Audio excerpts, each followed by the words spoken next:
حامدا وصليا أما بعد أعوذ بالله من الشيطان الرجيم بسم الله الرحمن الرحيم يا أيها الذين آمنوا إذا قمتم إلى الصلاة فاغسلوا وجوهكم وأيديكم إلى المرافق وامسحوا برؤوسكم وأرجلكم إلى الكعبين وإن كنتم جنبا فطهروا وإن كنتم مرضى على سفر أو جاء أحد منكم من الغائط أو لامستم النساء فلم تجدوا ماء فتيمموا صعيدا طيبا فامسحوا بوجوهكم وأيديكم منه ما يريد الله ليجعل عليكم من حرج ولكن يريد ليطهركم وليتم نعمته عليكم لعلكم تشكرون. محترم برادران اسلام، نوجوان ساتھیوں، پردہ نشی ماں اور بہنوں، اللہ رب العالمین کا فضل و کرم ہے کہ اس کی توفیق سے صحت و عافیت کے ساتھ ہم ایک اہم رکن روزے رکھ رہے ہیں اور روزے کی حالت میں نماز تراویح پابندی کے ساتھ ادا ہو رہی ہے. دعا کیجئے کہ اللہ تعالی جملہ عبادتوں کو قبولیت بخشے. آمین. دیکھیں کس تیزی کے ساتھ وقت گزر رہا ہے، کیسے پھسل رہا ہے. کتنے روزے ہو گئے؟ 19 روزے ہو گئے دیکھتے ہی دیکھتے. دوسرا اشرا بھی اختتام پر کھڑا ہے. کل آخری روزہ ہے دوسرے اشرے کا. 20واں روزہ جیسے ہی سورج غروب ہو جائے گا 21ویں تاخرات میں ہم داخل ہو جائیں گے. پہلی تاخرات شروع ہو جائے گی، آخری اشرا شروع ہو جائے گا. محترم برادران اسلام، نوجوان ساتھیوں، موت کو سامنے رکھو. اس زندگی کے بعد ایک لا ابدی ہمیشہ کی زندگی ہے، ابدی زندگی ہے جہاں موت نہیں ہے. اس زندگی کے لیے ہمیں تیاری کرنی ہے. یہ توحید، نماز، روزہ، زکوٰۃ، حج، دیگر جو اعمال ہیں بس اللہ کی رضا کے لیے ہے، کسی کو دکھانا نہیں ہے، اس کی رضا حاصل کرنی ہے. سرتا پیر جو ہم گناہوں میں ڈوبے ہوئے ہیں، گناہوں کی بخشش اور مغفرت ہے بس کہ ہم اللہ تعالیٰ سے اپنے گناہوں پر نادم ہو کر کے، شرمندہ ہو کر کے اللہ تعالیٰ سے توفیق مانگے کہ اللہ تو ہمیں گناہوں سے بچا، اور جو گناہ بھی اللہ تو ان کو معاف فرما دے، بخش دے. اللہ جس سے راضی ہو جائے وہ کامیاب ہے. آج کے درس کے لیے سورہ مائدہ کی آیت نمبر 6 کا انتخاب ہوا ہے. اللہ رب العالمین کا فرمان ہے ایمان والوں کو، یا ایھا الذین آمنوا اذا قمتم الی الصلاۃ، اے مومنو جب تم ارادہ کرو نماز پڑھنے کا. نماز کے لیے ایک اہم رکن ہے، ایک اہم عبادت ہے، شرط ہے پاکی. اگر کسی پر غسل واجب ہے تو غسل کے بغیر نماز نہیں پڑھ سکتے. اگر کسی پر وضو واجب ہے، وضو کے بغیر نماز نہیں پڑھ سکتے. تو اللہ رب العالمین مومنوں کو جب تم نماز قائم کرو تو بغیر طہارت کے نماز فرض نہیں ہے. نماز کے لیے وضو اہم شرط ہے.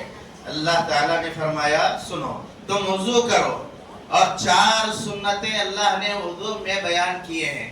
اللہ نے کیسے شروع کیا؟ فَاغْسِلُوا وُجُوهَكُمْ وَأَيْدِيَكُمْ، تم اپنے چہروں کو دھو اور تم اپنے ہاتھوں کو دھو اِلَى الْمَرَافِقِ، کوہنیوں تک. اور آگے فرمایا وَامْسَحُوا بِرُؤُوسِكُمْ، اور تم اپنے سروں کا مسح کرو. اور فرمایا وَأَرْجُلَكُمْ إِلَى الْكَعْبَيْنِ، اور تم دونوں پاؤں کو ٹخنوں تک دھو. چہرے کا دھونا، ہاتھوں کا دھونا کوہنیوں تک جو وضاحت ہے، سر کا مسح کرنا اور پیروں کو ٹخنوں تک دھونا. جو اہل القرآن ہوتے ہیں، حدیث کا انکار کرتے ہیں، انکار حدیث کا جو فتنہ ہے بعض شہروں میں جو حدیث کو نہیں مانتے بولتے ہیں ہمارے لیے قرآن کافی ہے. بتاؤ قرآن میں وضو کی پوری کیفیت کہاں ہے؟ نماز کی پوری کیفیت کا اللہ تعالیٰ نماز پڑھو نماز پڑھو نماز پڑھو واقیموا الصلاۃ واقیموا الصلاۃ ویقیمون الصلاۃ نماز واقاموا الصلاۃ نماز قائم کرنے کا حکم دیا ہے. نماز پابندیوں سے پڑھو. اللہ نے اس بات کی تاکید کی ہے نماز کا طریقہ قیام کیسے ہونا چاہیے, رکعت کیسے جو ہے نا باندھنا چاہیے, ہاتھ کہاں پر باندھنا چاہیے, رکوع کیسے کرنا چاہیے, سجدے کیسے کرنا چاہیے, سجدے میں کیا کیفیت ہونی چاہیے, تشہد کی کیا کیفیت ہونا چاہیے, کہاں ملے گا؟ حدیث میں. بغیر حدیث کے قرآن پر عمل ہو نہیں سکتا. حدیث قرآن سے ہٹ کر کے نہیں ہے, حدیث قرآن کی تفسیر ہے. اور پیارے نبی صلی اللہ علیہ وسلم اپنی طرف سے کچھ نہیں کہتے. حدیث کیا ہوتی ہے؟ وَمَا يَنْطِقُ عَنِ الْهَوَىٰ إِنْ هُوَ إِلَّا وَحْيٌ يُوحَىٰ. نبی علیہ السلام اپنی طرف سے کچھ نہیں کہتے, جو کہتے ہیں وہ ہماری طرف سے وحی ہوتی ہے. نماز جس کا طریقہ اللہ نے دے کر کے بھیجا, حضرت جبرائیل امین کو بھیجا, نماز جب فرض ہوئی, معراج ہوئی, نماز لے کر کے آئے, فوراً جبرائیل کو بھیجا, جاؤ طریقہ پڑھا کر کے بتاؤ کعبۃ اللہ میں. 2 دن حضرت جبرائیل امین نے رسول اللہ کی امامت کی. اب وضو کا جہاں تک معاملہ ہے, درس تو چلا ہے فجر کی نماز کے بعد, جو پابندی سے بیٹھے ہیں وضو, غسل, تیمم, تفصیل سے طریقہ ان کے سامنے آ چکا ہے. تو وضو کا طریقہ کیا ہے؟ پھر ایک مرتبہ سن لیں. بسم اللہ کہہ کر کے 3 مرتبہ ہاتھ دھونا ہے, پہنچے جس کو ہم کہتے ہیں, اچھی طرح سے انگلیوں کے درمیان خلال کرنا ہے, 3 مرتبہ دھونا ہے. اور یہاں تو یہ اس کا تذکرہ نہیں ہے, پہنچے دھونے کا تذکرہ نہیں ہے. اور اس کے بعد کرنا کیا ہے؟ چہرہ دھونے سے پہلے کلی کرنا ہے, ناک میں پانی چڑھانا. یہ حدیث میں ملے گی بات ہمیں. تو 3 مرتبہ کلی ناک میں پانی چڑھانا ہے. الگ الگ لینا وہ حدیث ضعیف ہے. صحیح یہ ہے کہ ایک چلو سے آدھا پانی منہ میں لینا, آدھا پانی ناک میں لینا ہے, بائیں ہاتھ سے ناک جھاڑنا ہے, استنشاق صاف کرنا ہے ناک کو. 3 مرتبہ کا عمل ہونا چاہیے. اس کے بعد چہرہ دھوئیے مکمل طور پر, پیشانی کا جو سر جہاں سے بال جہاں سے ختم ہوتے ہیں پوری وہاں سے لے کر کے ٹھڈی تک, ایک کان کلو سے دوسری کان کلو تک پورا چہرہ اچھے سے دھوئے. کم مت دھوئیے, زیادہ دھوئیے, زیادہ دھوئیے. کل قیامت کے دن غر محجلین وضو کے آثار سے جو ہے نا امت محمدیہ کے جو ہے نا عادت چمک رہے ہوں گے, چمکدار ہوں گے. حضرت ابو ہریرہ کونی تک نہیں دھوتے تھے, بلکہ کہاں تک دھوتے تھے؟ کندھے تک دھوتے تھے. کیوں؟ اس لیے کہ اللہ کے نبی نے کہا جو بڑھانا چاہے اپنی چمک کو بڑھا لے. آپ زیادہ دھو سکتے ہیں, کم مت دھوئیے. وضو نہیں ہوگا, وضو نہیں ہوگا نماز نہیں ہوگی. تو چہرے کو مکمل دھوئیے 3 مرتبہ. اس کے بعد سیدھا ہاتھ کونی تک اچھے سے لگڑ کر کے 3 مرتبہ دھوئیے. پہلے سیدھا ہاتھ, پھر اس کے بعد بایاں ہاتھ, الٹا ہاتھ 3 مرتبہ اچھا لگڑ کر کے دھوئیے. اس کے بعد سر کا مسح, قرآن میں سر کا مسح کیجیے. سر کے مسح کا مسئلہ کیا ہے؟ سر اور کان کے مسئلے کے لیے الگ پانی نہیں ہے, بلکہ ایک ہی پانی آپ لیں گے. سر کا مسح پیشانی سے شروع کریں گے, گدھی تک جائیں گے, پھر گدھی سے واپس جہاں سے آپ نے مسح شروع کیا وہاں آ کر کے ختم کریں گے. پھر انگلیوں کو کان میں داخل کریں گے, شہادت کی انگلیوں کو, اور جو ہے اندر کا جو ہے آپ پہلے جو ہے مسح کریں گے, پھر بیرونی حصے کا باہر کا مسح کریں گے. اس طرح سے سر کا اور کان کا مسح ہو گیا. اس کے بعد سیدھا پیر 3 مرتبہ دھوئیں گے, ٹخنے تک, ٹخنے سے اوپر تک دھوئیے, آپ پنڈلیوں تک دھوئیے. اور اسی طرح جو ہے بایاں پیر بھی آپ 3 مرتبہ دھوئیں گے. یہ ہے سنت. فرض کیا ہے؟ فرض 1 مرتبہ دھوئے تو بھی چلتا, پانی کم ہے, ایسی حالت ہے بھی سفر میں ہے, 1 لوٹا 1.5 لوٹا پانی ہے, اب 3-4 جنوں کو جو ہے وضو کرنا ہے, تو ایسی صورت میں کیا ہے 3 جنوں کو وضو کرنا ہے. تو یہ علم میں مسئلہ ہونا چاہیے. 1 مرتبہ وضو دھونے سے بھی وضو ہو جاتا ہے, فرض ہے. 1 مرتبہ دھو لیجیے, سب کے لیے پانی کفایت کرے گا. اگر پانی اتنا ہے 2 مرتبہ دھو سکتے ہیں تو 2 مرتبہ دھوئیے. زیادہ سے زیادہ سنت یہ ہے کہ 3 مرتبہ اچھی طرح اطمینان ہونا ہے نا آپ کو وضو میں کہ آدھا اچھی طرح دھل جائے. 3 مرتبہ, 4 مرتبہ, 5 مرتبہ, 100 مرتبہ نل کے نیچے بیٹھ کر کے من چاہے پانی چھوڑتے رہتے, دھوتے رہتے, یہ نہیں ہونا چاہیے. اسراف کیا ہے؟ یہ شیطان کی فطرت ہے. ہاں اللہ نے کیا کہا ان المبذرین کانوا من اخوان الشیاطین. ہاں اسراف خرچ کرنے والے کس کے بھائی ہیں؟ شیطان کے بھائی ہیں. اچھا بھائی. اور آگے اللہ نے فرمایا وَإِن كُنتُمْ جُنُبًا فَطَهَّرُوا. اور اگر جنوبی ہو محتلم ہو تو ایسی صورت میں وضو کے ساتھ ساتھ غسل لازم ہے. غسل کرنا ہے. احتلام کس کو کہتے ہیں کہ نوجوان جب سوتے ہیں تو جو ہے نا بالغ جو ہے احتلام ہوتا ہے نا بھائی منی خارج ہوتی ہے نیند میں محتلم کہتے ہیں اس کو. یا شہوت غالب آ جاتی ہے بیداری میں بھی کسی کو کیا ہے شہوت غالب آ جاتی ہے منی نکلتی ہے. تو ہر دو صورت میں ودی مدی پر جو ہے صرف وضو ہے سمجھ رہے ہیں لیکن منی پر کیا ہے غسل ہے. اور شادی شدہ جو لوگ ہوتے ہیں بیویوں سے صحبت کے بعد کی جو کیفیت ہوتی ہے جنابت کی اس پر بھی غسل ہے. تو اللہ تعالیٰ فرماتے ہیں وَإِن كُنتُمْ جُنُبًا فَطَهَّرُوا. تم کیا کرو پاکی حاصل کرو غسل کریں گے. ٹھیک ہے. وَإِن كُنتُمْ مَرَضَىٰ أَوْ عَلَىٰ سَفَرٍ أَوْ جَاءَ أَحَدٌ مِّنكُم مِّنَ الْغَائِطِ. اسی طرح مریض ہے بیمار اور اسی طرح سفر کی حالت میں ہے مسافر اور اسی طرح تم میں سے کوئی بول و برات پیشاب پیخانہ لائق ہو گیا ہو اس کے بعد بھی کیا ہے وضو جو ہے نا لازم آئے گا. اور وَلَامَسْتُمُ النِّسَاءَ اور تم سے صحبت کرنے کے بعد فَلَمْ تَجِدُوا مَاءً. یہ بڑا اہم مسئلہ ہے بھائی. وضو جہاں جہاں لازم ہے غسل جہاں جہاں لازم ہے وہاں پر پانی سے وضو کرنا ہے پانی سے غسل کرنا ہے. اب مسئلہ یہ ہے کہ پانی نہیں ہے. کیا نہیں ہے؟ پانی نہیں ہے. تو کیا اسی صورت میں نماز معاف ہے؟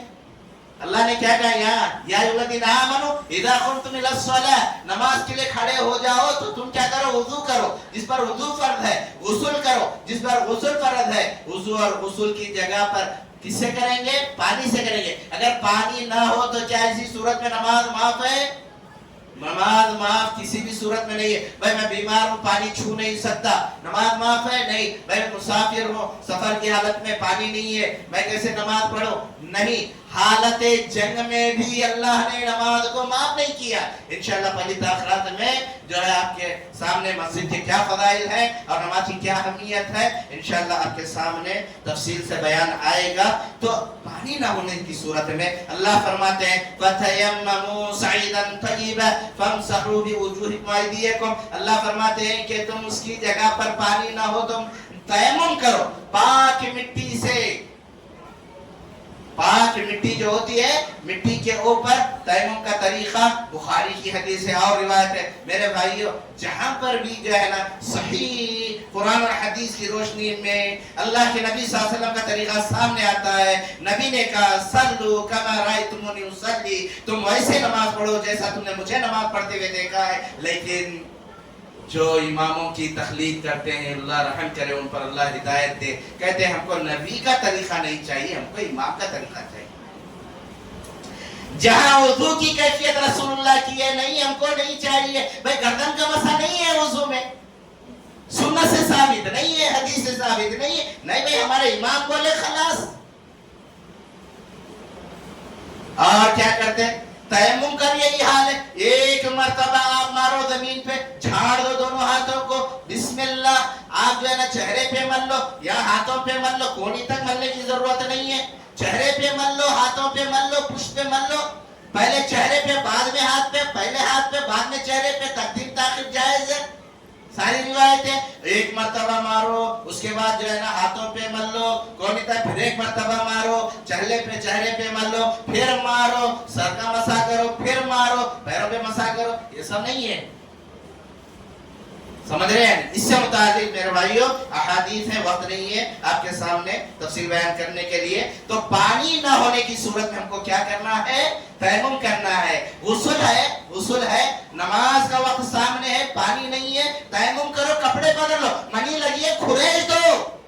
حضرت عائشہ رضی اللہ تعالیٰ عنہ کہتی ہے پیارے نبی صلی اللہ علیہ وسلم کے کپڑے وہ کپڑے جس پر منی لگی ہوتی اور دوسرے کپڑے پہننے کے لیے نہ ہوتے پانی نہیں ہوتا کپڑے دھونے کے لیے تو اب دھونے کے بعد سکھانا ہے وہی کپڑے پہننے ہوتے. اللہ اکبر کیسی زندگی تھی انبیاء کی, رسول اللہ صلی اللہ علیہ وسلم کی, کہ حضرت عائشہ کہتے ہیں میں جو ہے اپنے ناخن سے منی کو کھریج دیا کرتی, نکال دیا کرتی, پھر وہی کپڑے رسول اللہ صلی اللہ علیہ وسلم پہن کر کے نماز پڑھا کرتے تھے, پڑھایا کرتے. دین آسان ہے. اللہ خود کہتا ہے, اللہ کیا چاہتا ہے کہ جو ہے پانی نہ ہو تو تیمم کرو. تیمم کا طریقہ آپ کے سامنے آ گیا. ما یرید اللہ لیجعل علیکم من حرج, اللہ تم کو تکلیف میں ڈالنا نہیں چاہتا ہے. دین آسان ہے, مشکل نہیں ہے. کسی بھی صورت میں نماز معاف نہیں ہے. تیمم کرو, نماز پڑھو. بیمار ہوتے نا, بیمار ہے وضو نہیں کر سکتا, زمین پہ ایک مرتبہ ہاتھ مار, بسم اللہ جو ہے چہرے پہ پھیر لے, ہاتھوں پہ پھیر لے. کھڑے ہو کے نہیں پڑھ سکتا, بیٹھ کے پڑھ, بیٹھ کے نہیں پڑھ سکتا, لیٹ کے پڑھ, لیٹ کے نہیں پڑھ سکتا. قومی ایمان اشاروں سے پڑھ لے, نماز معاف نہیں ہے. یہ سن لو انشاءاللہ, نماز کا بیان سننا پہلی تاخرات میں سن لو. نماز معاف نہیں ہے. 10 دن کا انتظار کر رہے شاید, کب یہ 10 دن ہوں گے, عید کا چاند کب دیکھیں گے, کب آزاد ہوں گے مسجدوں سے. نہ ایسی غلطی مت کرنا ایسی غلطی. تو اللہ فرماتے ہیں, اللہ کیا چاہتا ہے, وَلَكِنْ يُرِيدُكُمْ لِيُطَهِّرَكُمْ وَيُتِمَّ نِعْمَتَهُ عَلَيْكُمْ لَعَلَّكُمْ تَشْكُرُونَ. اللہ یہ چاہتا ہے کہ تم کو جو ہے نا پاک و صاف کر دے, اللہ اپنی نعمت تم پر مکمل کر دے, شاید کہ تم شکر گزار بندے بن جاؤ, اس کے عبادت گزار بندے بن جاؤ. دعا ہے اللہ تعالیٰ سے, اللہ تعالیٰ ہمیں اور آپ کو پیارے نبی صلی اللہ علیہ وسلم کی سنت کی روشنی میں قرآن مجید کو سمجھنے اور عمل کرنے کی توفیق عطا فرمائے. اللہ تعالیٰ ہمارے روزوں کو قبول فرمائے. اللہ تعالیٰ ہمارے جملہ عبادتوں کو قبول فرمائے. میرے بھائیوں, کل جمعہ ہے, اہتمام کیجیے, اول وقت میں آئیے انشاءاللہ. آخری اشرام کو کیسے گزارنا ہے, موت ہے میرے بھائی, موت ہے. نوجوان ساتھیوں, دوسروں کو بھی احساس دلاؤ, اول وقت میں آؤ, اول وقت میں آؤ. آخری اشرام کو کہتے گزارنا انشاءاللہ. سنت کے روشنی میں ہم سیکھیں گے, اور رات میں جو ہے نا انشاءاللہ جو ہے تاخرات شروع ہوگی. تو انشاءاللہ جس طرح اللہ کا فضل و کرم ہے, یہ ریاکاری نہیں ہے, اللہ ریاکاری سے بچائے. ماشاءاللہ آپ کوشش کر رہے ہیں کہ روزہ رکھ کر کے جو ہے جتنا ہو سکے عبادتیں کر رہے ہیں. قیام اللیل کا, نماز تراویح کا آپ اہتمام کر رہے ہیں. اللہ تعالیٰ اس کو قبول فرمائے اور مزید جذبہ اللہ تعالیٰ عطا فرمائے, استقامت عطا فرمائے. مسجدوں سے محبت کرو, مسجدوں سے محبت کرو, اللہ کے گھروں سے محبت کرو, اللہ کے گھروں میں زیادہ سے زیادہ وقت بتاؤ, اور 5 وقت کی نماز پابندی سے مرتے دم تک ادا کرنے کی پختہ نیت کر لو اور ادا کرو. مسجدوں کو آباد کرو. اللہ ہمیں مسجدوں کو آباد کرنے کی توفیق عطا فرمائے. وآخر دعوانا الحمد للہ رب العالمین.